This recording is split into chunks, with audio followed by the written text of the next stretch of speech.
హే guys, hello, నమస్తే, వనకం, welcome to Bigg Boss tales. ఈ వీడియోలో నిన్న జరిగిన టాస్క్ల గురించి లైవ్లో జరిగిన విషయాలు మాట్లాడుతున్నానండి. సారీ, నైటే చేద్దాం అనుకున్నాను, కానీ కొంచెం హెల్త్ వల్ల అవ్వలేదు. అండ్ అలానే దీని గురించి నేను లాంగ్ వీడియో పెట్టాను. ఆ లాంగ్ వీడియో డిస్క్రిప్షన్లో లింక్ చేస్తాను, చూడండి. ఆ వీడియోలో ఫుల్ డీటెయిల్స్, క్లారిటీ ఉంటుందన్నమాట. కొన్ని ఇంపార్టెంట్ మాత్రమే ఈ షార్ట్లో మాట్లాడుతున్నాను.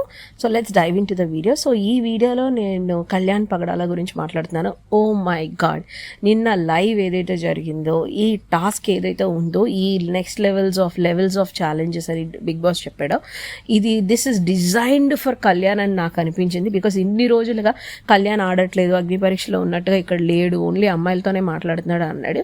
అందరూ ప్రూవ్ చేసుకోవడానికి నాకు ఒక ఛాన్స్ రాలేదు అన్నది. ఏంటా ఛాన్స్ రాలేదు అంటున్నారు అని అనుకున్నాను, కానీ ఇందులో బాగా అర్థమైంది. బికాస్ సెలబ్రిటీస్ అనేసరికి వాళ్ళు ఒక స్క్విట్ ద్వారానో, లేకపోతే ఆట ద్వారానో, లేదా సంజనా గారి ద్వారా ఏదో ఒక కేయోస్ క్రియేట్ చేయడము, ఇలా ఎవరో ఒకరు ఏదో ఒకటి చేయగలరు. బట్ వీళ్ళు కామనర్స్ అయిపోయేసరికి unless there is a given chance, వాళ్ళు ఒక ఆపర్చునిటీని ప్రూవ్ చేసుకోలేరు అనమాట. సో అది నాకు నిన్న కళ్యాణ్ గేమ్లో నేను ఫీల్ అయ్యాను. ఫస్ట్ టైం హౌస్ అంతా దద్దరిల్లిపోయేలాగా, హౌస్ అంతా కళ్యాణ్ ఇస్ బిగ్గెస్ట్ అపోనెంట్ అని ఫీల్ అయ్యేలా మాదిరి భలే ఆడాడు అతని స్ట్రాటజీ. కానీ అండ్ అతనికి ఇమ్మాన్యుయల్ తోడవడం అనేది సూపర్ గుడ్. ఎక్కడ కళ్యాణ్ తనుజ బాల్ కోసం అడుగుతుంటే తనుజ మాటిని ఇచ్చేస్తాడేమో అని ఇమ్మాన్యుయల్ వచ్చి చెప్తాడనమాట.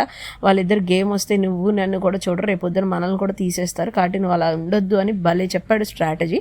యాక్చువల్లీ నిజమే, బికాజ్ వాళ్ళిద్దరిని ఒక పాయింట్లో రీతుని డిమోన్ అడుగుతాడు, మీకు వస్తే ఎవరిని తీసేస్తారు మీరు, సేమ్ పర్సన్ అని కిక్అవుట్ ఆప్షన్ వచ్చినప్పుడు రీతు చెప్తుంది లేదు కళ్యాణ్ వాళ్ళని అని. So it's fair enough, everything is fair in love and war అంటారు కదా. సో అలానే అనిపించింది.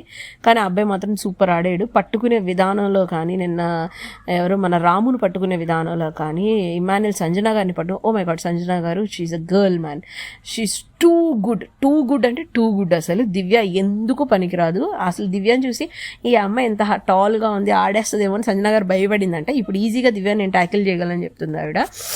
సో రీతు వాళ్ళు పట్టుకుంటే కూడా ఆ అమ్మాయి గట్టిగా అంటుంది, ఎందుకు పట్టుకుంటున్నారు, ఎందుకు ఇలా అలా ఇలా అని. హరీష్ గారిని కూడా పట్టుకొని ఇవ్వకుండానే సైడ్ అయిపోయింది. It's a smart game. కానీ నాకు తనలో నచ్చింది ఏంటంటే, నేను ఈ సీజన్ చేసినంత వరకు, దివ్య ఉన్నంత వరకు ఈ పాయింట్ చెప్తాను, అభిజిత్ గారు గేమ్స్ ఆడలేదని చెప్పి ఒక గేమ్ ఆడి ఎలా గెలిచేస్తారని అంది. మరి ఈ అమ్మాయి ఎన్ని గేమ్స్ ఆడినట్టు నటిస్తూ తనకు అయినంత వరకు ట్రై చేస్తానంది. తనకి ఎలా సర్జరీస్ అయ్యాయో ఆయనకి కూడా అలానే సర్జరీస్ అయ్యాయి అనమాట. సో ఆ అమ్మాయి ఆ విషయాన్ని కన్సిడరబుల్ కూడా చేయలేదు. So I don't think I also need to consider that point అనమాట. తను కూడా పెద్దగా గేమ్స్ ఆడలేదు, జస్ట్ స్మార్ట్ మూవ్సే చేస్తుంది. సో నాకైతే ఈ విషయంలో దివ్య గురించి అలా అనిపించింది. మీకు అనిపించిందో కామెంట్ సెక్షన్లో చెప్పండి. బాయ్.